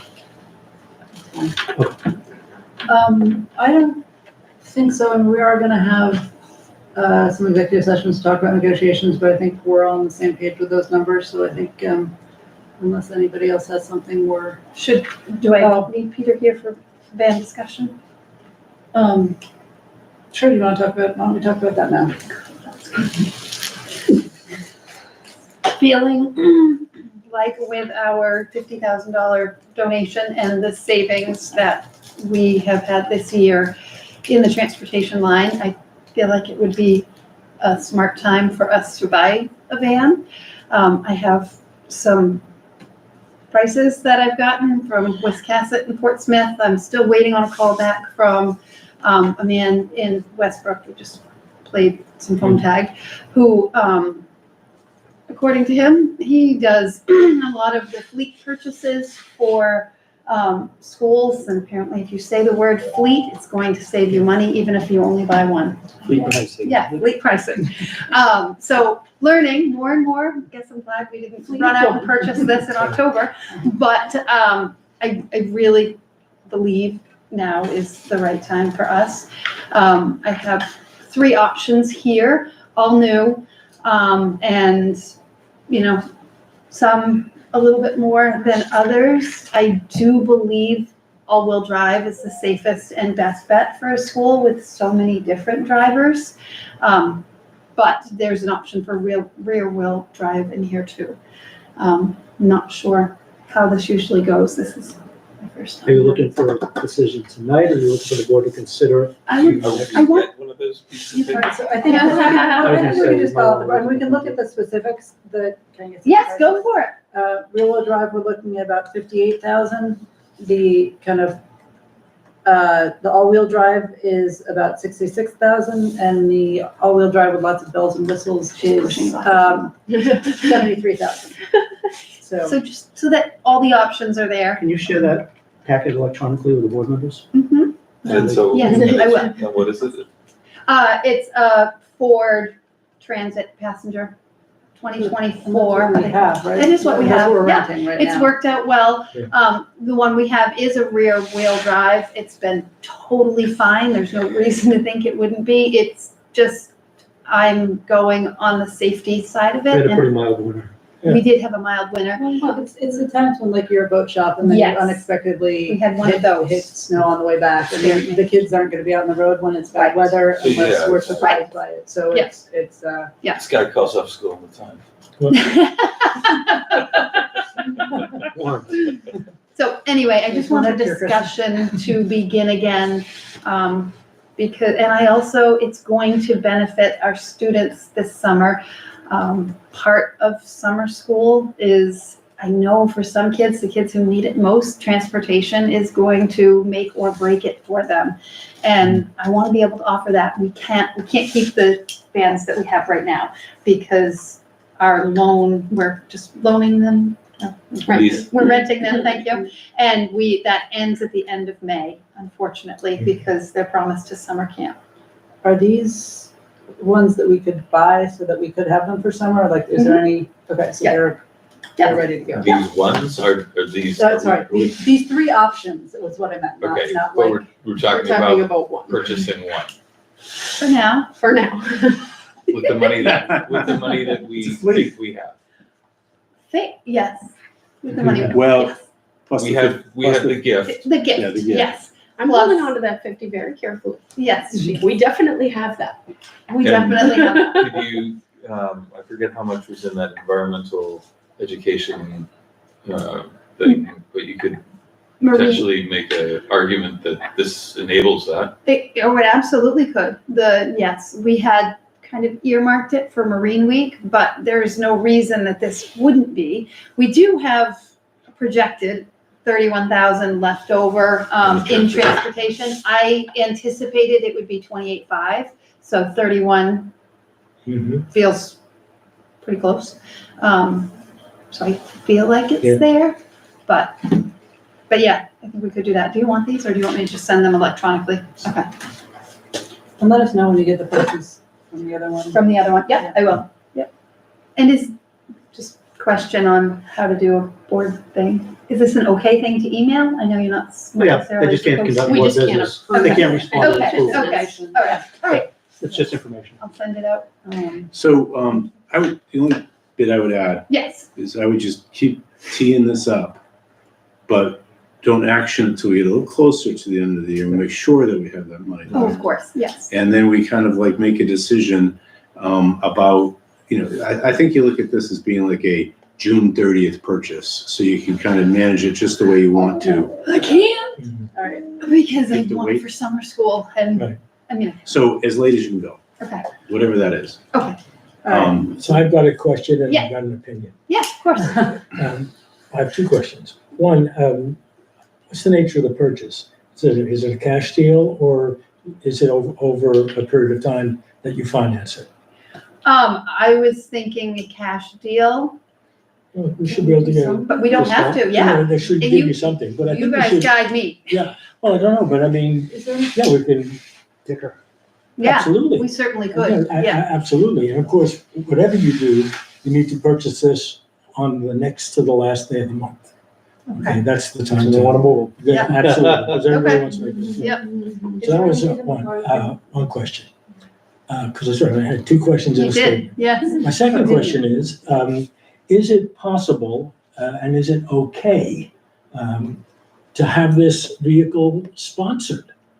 And we could create some revenue by, Colby and Gale, having a little thing on the side of the van, Colby and Gale for the South Bristol School. Yeah. You know, I know. Farron's Boat Shop for the South I Bristol mean, you'd have to School. look at your policy because you run into things like this with scoreboards and gymnasiums, for example, Correct. if Coca-Cola or whoever wants to sponsor them. Yeah, So you'd have to look at your policy. I don't, off the top of my head, I don't know what it is. Yeah. But you may have, you may not. Right. Have some kind of a sponsorship policy. We'd want to look at that. I would encourage us, if we did do something like that, to make it magnetic. Every year? Every year. yes. Wonderful. Uh, This I would the ones encourage you we to have right remember, you now are also, magnetic, events and we they're pay great. for by a 50,000 gift from somebody Right. who Well- might feel like odd that. That's the name that goes on the license plate. You know, you can ask him, I mean, I happen to know the guy, but you can ask him, and as I remember, that gift was with no strings, Yes, right? yes. And it was, do what you want to do with it. Yeah. So I like being opposite you, because it's no secret. Yeah. You know what you're doing, trust your gut, go all-wheel drive. Yeah. I mean, don't even Yeah. think about that. Yeah. Just go all-wheel drive, yeah? And, do what you believe, Yeah. right? So buy this, okay? Wise, leave it a month, make sure Okay, we're gonna everything's vote on kosher. it. Huh? Lauren says go. I will run to the dealership tomorrow, I promise. Take you for a ride in the next do meeting. we actually need to? Yeah, I would. Well, I mean, I think Major capital. with the expense. dollar figure Yeah. that big, especially with a grant. And I think probably you need wanna- to- Can we also just finance 20,000? Right, the rest of it? I mean, Right. is there any? come on, you got way to do Gamages that? just down there, Gamages is worth, come on. It'll be, just find out if it's okay. And Yeah, You know what they say about New Englanders? definitely. Yep. Deep They're not- pockets, short arms. Right, but they're very Yeah, quiet. don't worry, they're not knowing what it is. But we would want to know the final exact number. Mhm. on the board. And I would want to know how to put that into my budget, just not now. I'll Right. figure it out. But you could Lauren, figure out fuel and maintenance costs for a year and make that the whole- the Oh, the Sponsorship. sponsorship. You guys are still talking about the sponsorship. I'm thinking Yeah. about the budget line. We did look at this a bunch of years ago, and we did talk about sponsorships too, and I think as long as there's no, influence or anything like that with the Right. purchase, then, and we can always change our plans. And it's tasteful, then it's magnetic, so. you know? I like it. Okay. Thank you. Don't forget the license plate idea when you register. I won't. One thing I also has been, well, I don't know if this is, no, this is facilities management, forget it. Good. All right, thank you. Thank you, Peter. Yeah. Thanks, Peter. Thank you, Peter. Back to the agenda, okay. Very quickly, we did have a district-wide workshop. Bristol Consolidated School hosted it because they wanted to show off the new facilities. All staff, ed techs, and teachers from the four remaining schools the schools that will remain, the AOS, came to Bristol. Feedback has been pretty positive. I've asked administrators to actually solicit some more formal feedback, just so we'll know, but I've heard that they've enjoyed it. It was some of the better opportunities they've had in a while. Nothing saying against anyone else, but what we did was we had about 30 different sessions. We had 3 sessions, about 10 different offerings in each session, and people could a la carte pick what appealed to them. And they traveled through it. It was nice to hear about Judy. One of the things Judy presented already being utilized, because that was her goal, was to give teachers things that they could take the next day and implement in the classrooms. And so I hear her say that earlier in the presentation. It was nice to hear. And I have to applaud the work of the administrative team helping pull this thing together. We did it in a pretty quick time, but I thought it was thoughtful. So I appreciate them, and I think we pulled it off well. The The colleges, all three main colleges now are having college career fairs, in which education majors are required to go and meet with prospective employers. So schools actually go and set up a table. UMF is the only one that I've ever known to do it, or the only one that I've ever been involved with before. So on the March 10th, we did go up to UMF. All 4 building administrators came up. We had a table set up. We took 5 pictures from the, if you've been in the conference room at AOS Central Office, there are pictures from all the communities. We had those in a smaller version, but we put those on the table so people could see that. I see that Linda has purchased a cloth. There's a lot of schools have a cloth that identifies who they are, so we've got that now. It's one of those things, as the administrators went up, you learn. You see something, hey, that'd be a good idea. Someone suggested a map, where is the Mid-Coast Maine? Right. You may not know. I know that one of our principals already has a candidate on board that they met up there. I think we talked to about a dozen. Various administrators talked about a dozen different candidates, got resumes from them. And I really do think with the shortage of teachers out there, it's important to get your school's name into the mind of those that are out interviewing, and a face to go along with the building. So when they see the building administrators, I think it's great. All 4 administrators went March 10th with me. We have 2 more coming up that I plan on at least going to. April 11th is Orono, and I have not yet talked to the administrative team about this, but I plan on at least going up to the table up so that I can at least interact with graduating education majors. And USM, I have a feeling I'll be alone at this one for sure, because it's the Friday before April vacation. It's April 18th, and I knew this one was coming up, so I'd asked administrators who would like to go with me. I didn't get any hands. And USM, it's probably not a bad thing because USM limits it to 2 people at theirs. But I do plan on going to both of those, April 11th and April 18th, and having a booth set up, sharing vacancies that we have, and just grabbing any resumes that I can and bringing them back and showing to the administrative team. And I think they set up at Farmington, they have about half the graduating class they usually have. So it just shows you the shortage and the need to get out there and interact. On the 11th and 12th of March, I participated in the Maine School Safety and Transportation Conference.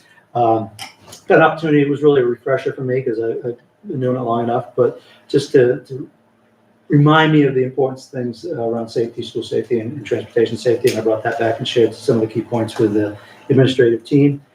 The Bath Deck Advisory Committee meeting was on March 19th, so I participated in that. And I have one thing coming up, if anyone is interested. We have Navigating School Policies in 2025. It's a Drummond Woodson presentation. It's on May 20th from 9 to 11. It's virtual, and we'll be presenting it in the central office. Well, I'm not giving you my number. You can look at it. Still what I got. I'm gonna take a picture. All right, I can forward it. If you want me to email it to you, I can. So if any board members are available, I'm not sure what the day of the week, May 20th. It's a is. Tuesday, It's a Tuesday. April break. Oh, is it over Did you there? say May 20th? No, May. Oh, May sorry, 20th. May, sorry. My May mind's 20th stuck on is April break. Tuesday. It's a Tuesday. Hmm. So if anyone's interested in participating in that Drummond Woodson training, Linda's going to definitely participate in it. I will be out. That's actually a day that I'm taking off. So I won't be able to participate, but I'm sure they'll record it and I'll be able to see it. But it will be on display at the viewer at the central office. Does Bath Tech have a interim head or, no, they're just, They they hired- are, they hired- okay. yeah, nice I guy. couldn't remember. His name's escaping me right now, probably just the first time I've been involved with him, but Yeah. I go to both the Bath Tech and the Capital Area Tech, and I have to say I'm impressed with both of the tech centers. So it's good. I really think we need to instill in our kids at younger ages the value of the technical trades as well, because there's a lot of vacancies out there in those fields as well. And the programming that they have to offer is really, really impressive. And if you haven't been to the Bath Tech, it's a beautiful Oh, so facility. you should go. They'll give you tours. They'll give you a tour, too. And our kids go, so you can piggyback on the tours. I think everybody got this email, but I'm just gonna, while we're talking about Bath Tech, on April 9th, they're hosting a tech zoo at Lincoln Academy. It's mostly for AOS staff, right? Is that right? It's a professional development opportunity for all AOS staff, but we wanted to make sure to invite school board members to attend as well, so they can have an opportunity to see some of the cool new tech being used in our school. So it's at the ATech building at Lincoln Academy on Wednesday 9th from 4 to 6. And I'm sure he had a lot to do with it. But it should be, that's a really fun building to see too. It's a neat building that Burns helped pay and that Lincoln is adapting to be useful to them. That's it. Okay, Maureen. That means I'm on. Okay. So there's so much going on at school. The vans have been really, really I did useful. notice that was one of your first things. Kids just went to McMahon Elementary School in Lewiston and Sacopee Valley Elementary School in Hiram for the jump rope demo show. They're like little celebrities when they're out there and they're having such a great time. Portland Stage Company came and visited to perform and train students, some acting and directing. Kindergarten and pre-K students they engineered traps to catch a leprechaun who escaped again this year. First and second graders went to the Y recently to make their late winter and early spring meals that are connected to their curriculum. I went today with third and fourth graders. It was amazing, and they make So that's through the farms program? Yep, that's the farms program. Yep. Third and fourth grade are still working with coastal rivers. Now they're learning to track animals outside. Fifth and sixth graders have been working with the LCTV on the South Bristol Scoop, which if you haven't seen it, it's so cute. They're doing such a fantastic job learning some real skills when it comes to informational writing and journalism and how to run these amazing machines and set them up. They can do so much more than It's so their impressive seeing them teachers. at the theater. Yeah, it's so cool what they're doing. Yeah, it's quite amazing. And just interviewing strangers, the skills that they're developing and the nerves. They're so nervous and so anxious and not quite sure if they can. And then they realize, yeah, I can do this. I can do hard things. So it's great. We did at the theater, Lincoln Theater, Todd went with us, it was great. We had third and fourth graders in the audience. There were some parents there. There were some people who would like to invest in the program and just see what our kids are doing. LCTV is trying to pull in some sponsors so that they can keep it going and get it into other schools. And I think that would be great for our kids too, because it would give them peers who are doing something similar. The sixth and seventh graders have been working on reading directions, which is important, to build some robots in science and technology. Eighth graders are working on their archery skills in guidance and PE. And they've been talking about doing a competition with Georgetown. We haven't figured out when it would work in the schedule yet, but we're working on that. We had parent-teacher conferences the week of the 17th to the 21st, and we had, I said 79%, but one more finished tonight, so now we've had 80%. I was just at that. Anyway. Eighth graders who've signed up for their classes with Lincoln Academy. We do have one that may attend closer to where her home is, so that wasn't strange, but. And we had the varsity robotics team come and provide a demonstration for all of our students from ages 4 to 14. And they were all able to hold the remote and use the remote, drive the robot, pick up some things and put them down. It was really neat to see how excited the kids were. And it was cool to see some high school kids teaching our students too. I was thought as the progression goes, it's kind of cool. We're all learning and teaching. 86% of our eighth graders chose to take on some honors coursework in science class, and they all had their final presentation, and they were all quite successful and very proud of themselves. And community, and we're thrilled that the South Bristol Scoop is doing so well, and our community has supported it so much. The kids went to the co-op recently and interviewed one of the fishermen there, which was great. I've been in talks with the owner of Round Top because she's having Maine Life come to do an Oh, really? interview, and then after Maine Life comes, I want our kids to Oh, go that's interview. okay. I just, to get them out into the community and the vans. I'm serious about this though. Yeah. Using the vans so much in ways that we couldn't get a bus for 6 kids for something like this. We could, but it would be a Yeah. waste of money.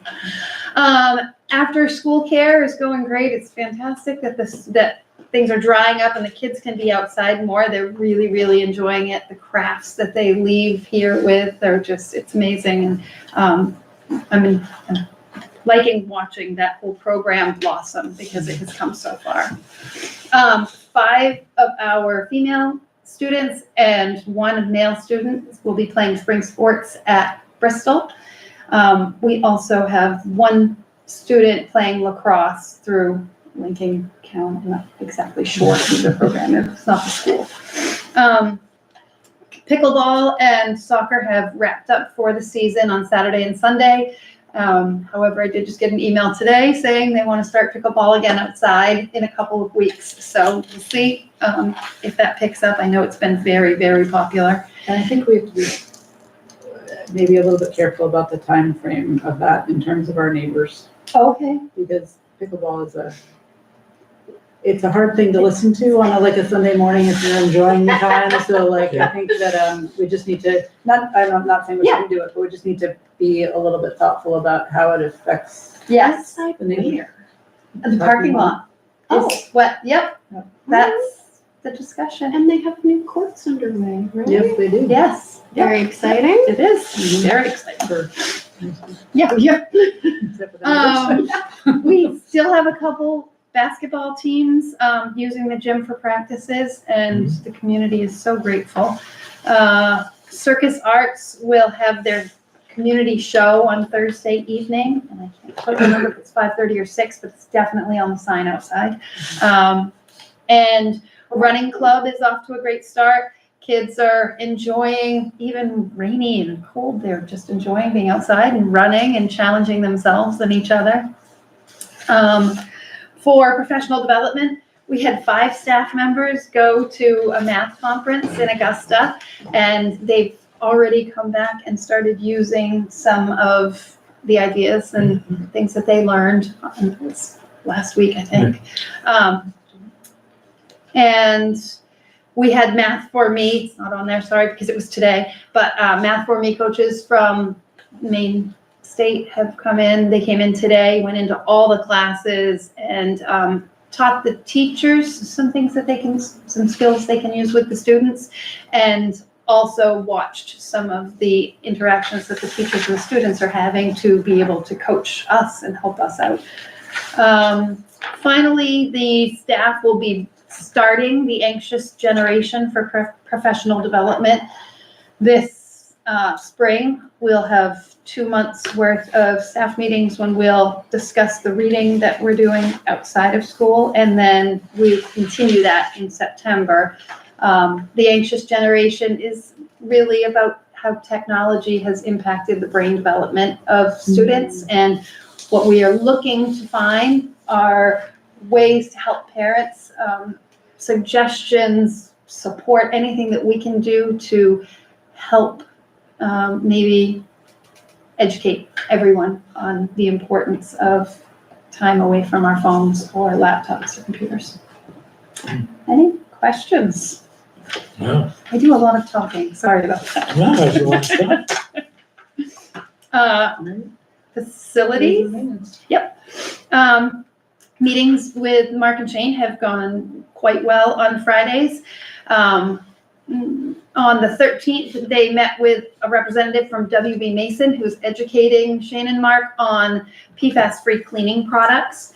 We have set aside a PO because we know it's going to cost money quite a bit of money, to switch over to PFAS-free products. But once we have the well in place, it's really, really important to us to make sure we are, if for some reason there is something that isn't clean in that water, it is not having anything to do with what we are doing and how we're cleaning. So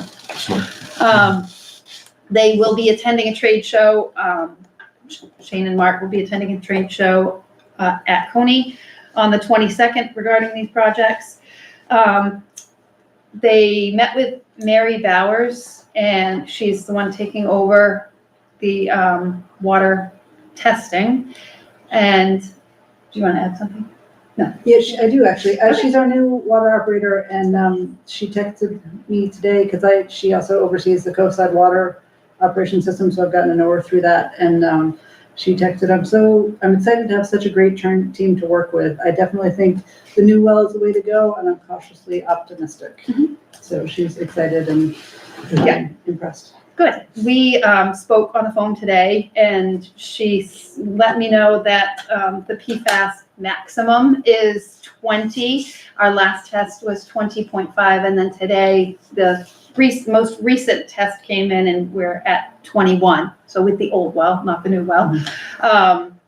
And so I'll send out an email to the whole group so that she has everyone's email addresses. And I think that's a little question for you if I'm missing anyone on there. But I'm excited to work with her. She's a nice person. Yeah, I enjoyed just chatting with her a little bit today, and I am really optimistic that we have a good plan going forward. Shane attended a Zoom for EPMA, Educational Plant Maintenance Association, which is part of his learning and a resource for him in how to maintain our facility and in the appropriate way. He is going to go to a conference with Mark June 25th and 26th, where he will have even more learning. I could not find this year's schedule, but if you're interested, I do have what they had for offerings last year at the conference. The baseball field before today, we thought it might be possible to use this spring. After speaking with Adam, we are not thinking it's going to be ready for the spring, but what we're thinking is that we'll get the right work done and we'll get the field done correctly so that after this spring we'll be able to use it. And talking about drainage and flattening it out, which is really important. Have we talked with Liz, Little League? Well, not Liz, but John Sproul. John is aware. Yeah. Okay, because Liz is the commissioner, isn't she? Yeah, I think so. Yeah. I know that Adam and John spoke Yeah. today. I got confirmation No, that's of that. fine. And Liz- John and Liz I was have- the one that I Yeah. talked to before, so Little League, not necessarily Liz or. Little League is definitely aware, and Yes. they have a plan in place for an Yeah, 'cause alternative space. They've been warned a couple of months Yes. ago that Yeah. I needed to have a plan, so. Yeah. Okay. And Shane's been assessing the building to make sure we meet the needs of safety of the school and the children. And I think he's doing a great job, and I'm following up with him, and that's working well. Jeff Blank will be here over April break to install the awning to Salties over the door, outside the door to Salties, and the trap door out here by this. I know. See, you have no idea how many people have gotten into our ceiling spaces recently. Oh, I know. I'm like, okay, it's gonna be helpful for John. And I think that is it, unless anybody has questions. I just have a quick thing to add. Sure. So we reduced the size of the water building because it's just gonna be specific to the water. There's not gonna be any storage in there. We were talking about having another storage shed, but one option that was presented to us was a 20 by 8 foot green storage container, like shipping container. And they think that they can put it in, so you have the soccer fence running this way. They'd put the storage container parallel to the fence a little bit back from the 4 square court, and then the water building would be a little bit in front of that. So it would be a little bit hidden. It would kind of blend in as much as it could, or maybe be a mural project. And that could house, it's a little tricky because we're kind of hoping we can get one with the door at each end, but because of that location, it doesn't make sense to have an opening on the back. So between Shane's shack and that, we could just put the things we don't use as much potentially towards the back of that and still make it work. The price is about $4,000 delivered with probably some maybe taxes on top of that. Site work to have it set up. Stuart Hanley will be on that, but it's kind of on the pad, a little bit of where that red building was, so there's not a ton of site work that they're worried about. And that would be, I think the plan, I don't know if it's true or not, but the plan would be, Stuart's gonna be here over April break, and that could be slid in, if we can get delivered in time, if everything falls into place in April break as well. So that's the hope. So funding question? Yeah. No, go ahead.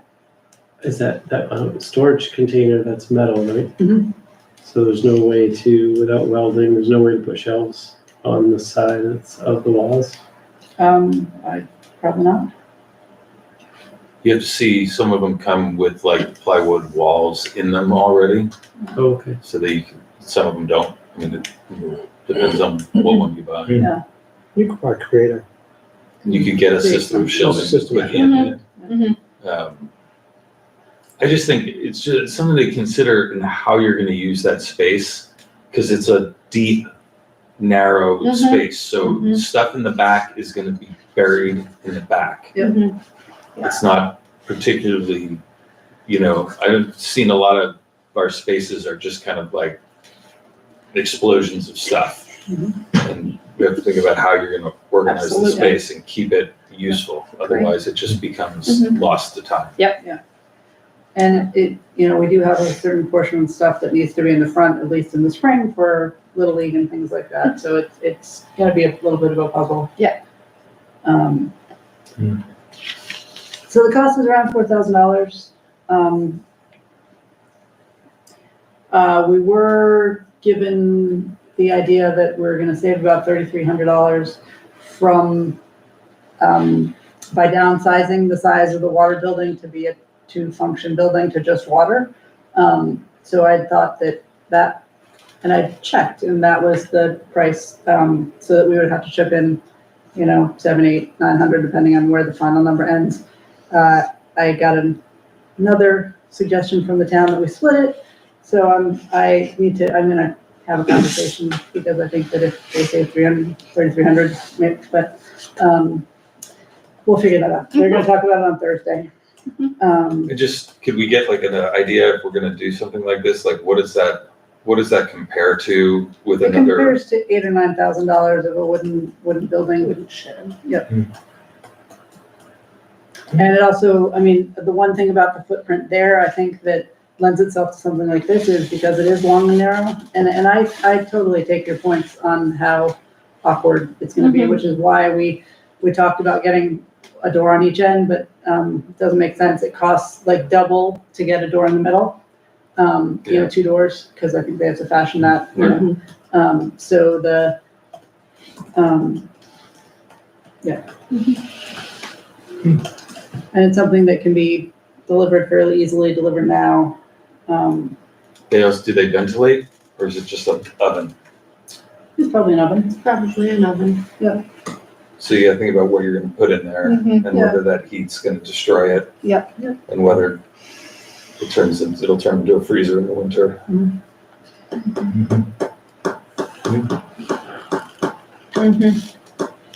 Can't put stuff in it wet, No. because it'll get mildewy, doesn't breathe. And we do have a section of furniture, right? It's mostly furniture. Like as we have bigger Plywood, classes like and MDF stuff. furniture, like this kind of stuff, which does not like that. I know. We also need to find a place with bikes, just saying. Well, that's part of it. That's part of what goes in there. They were in that other shed. Yeah, And those are less easy to move. and your rubber tires. And I hope they like the heat and the cold. The bikes. Your bikes. The skis. No, those are good points. I haven't really thought about that. And we've got a lot of buddies who've bought them. Yeah, no, And have used them for have tool any. sheds and Yeah. workshops and stuff, but they always wind up putting in air handling systems and, cutting in windows and. I wonder if the, We might be able to find volunteers if we want to. so I wonder, do you think, actually getting a second door buys us anything in terms of potential. From where I'm picturing you saying it would be, I think it would be an awkward place to have a door. Yeah, no, that's why we kind of said, no, it doesn't make sense in terms of being able to move stuff in and out, but I'm wondering about ventilation or any, I just thought. I also don't know what I know a lot of guys that have built roofs over them Mhm. because I think they are concave at the top, like they have little bays, which just like turn into mosquito breeding pools. All right, well, I just want the well to be done. I want water. all right, and I mean, I know, and I'll talk to, I mean, I called the guy once, and I can call him again and ask some of these questions because they were not on my radar at all. Some mosquitoes, freezing. You could Ventilation, like little warping, aquariums furniture. up there, Yeah. you know. Put goldfish in. Biology studies. Yes. Yeah, well, we'll track that, right? And then we Petri can, dishes. I mean, I don't want us to, I don't want to extend this any longer than it has to be, but. We lost that at 6:30. Yeah, 6:30. So one, the first meeting that I came to here, we were in there and people from Bristol, school committee from Bristol was there. And there was a talk about setting up a group or a committee for, looking at amalgamation and how the two schools would work together. So what's up? So that's like a couple of That's things later in the now, so agenda. we're not there yet. So Okay. we're not there Is yet. it meeting? I mean, is. We'll get to that. Is there It's any- on the agenda, It's but on we're the not agenda. there. We're gonna get there. Oh, Yeah. The last I'm thing, delighted. We're not done yet. the last thing I okay. wanted to mention was, there's definitely an interest potentially from some people in the Boosters Club at Lincoln to have a trailer to use for different things. I know that ours is underutilized, and it was very generous contribution from different Oh, events, so different businesses. So I just wanted to throw out there that there might be parts available if we wanted to share our trailer at all. And I don't know if there'd be any give and take with that or not, but I'm just throwing it out there before I forget. Our boat trailer? No, the fun, it's called the fun trailer. The fun trailer. It's what you use at Colby and Gale when I mean, we do use it, and it's great that I have seen it used. Who wants to borrow? Lincoln? Potentially the Boosters Club at Lincoln, For what? the same kind of reason. And I was very clear, we're gonna be using it for the things that we use Yeah. it for. Yeah. But they go above and beyond some of the things that we do, so, I'm just throwing it out there. Initial thought is, I don't know about, I have a hard enough time being the person to get the key to everyone, so to have a whole nother school needing the key on a random Saturday, I don't know that I would want, if the boosters want to Yeah, come maybe it's together Boosters, yeah. and they decide to do it, I just don't need another set of parents. No, there'd have to be a system for it. Yeah. It wouldn't Yeah. make sense if it was a Yeah. lot more work for us. Yeah, We talk about renting it. we could. And Christian then, wants so to manage we that. just mentioned that, our kids are going to Lincoln, Yeah. that the robotics team came, so. Yeah. I mean, Great, no, Yeah. great. Okay, but I love that's it. kind of a side thing, I just Yeah. didn't want to forget about. Okay, so, finance report we've done, grant review and approval. I'll make a motion to accept 2 grants from Forever Friends, each for the amount of $1,500. Second. One for the benefit of the Bee Club and one for the Summer Garden Club. Christian, Second. any discussion? No. Some, all in favor? So moved. Okay, old business, van purchase option done, additional public comment opportunities. You had talked about adding some, if there was. Let's push that to next time. when- Table. Revisit it next Table meeting? it, yep. Executive All right, session. an executive session, I'll make a motion to go into an executive session, 1 MRSA 405-16 for negotiations between public employer and public employees. Second, motion or vote to go in. Right. All those- So we're in at 7:41. And we're going to come out and conduct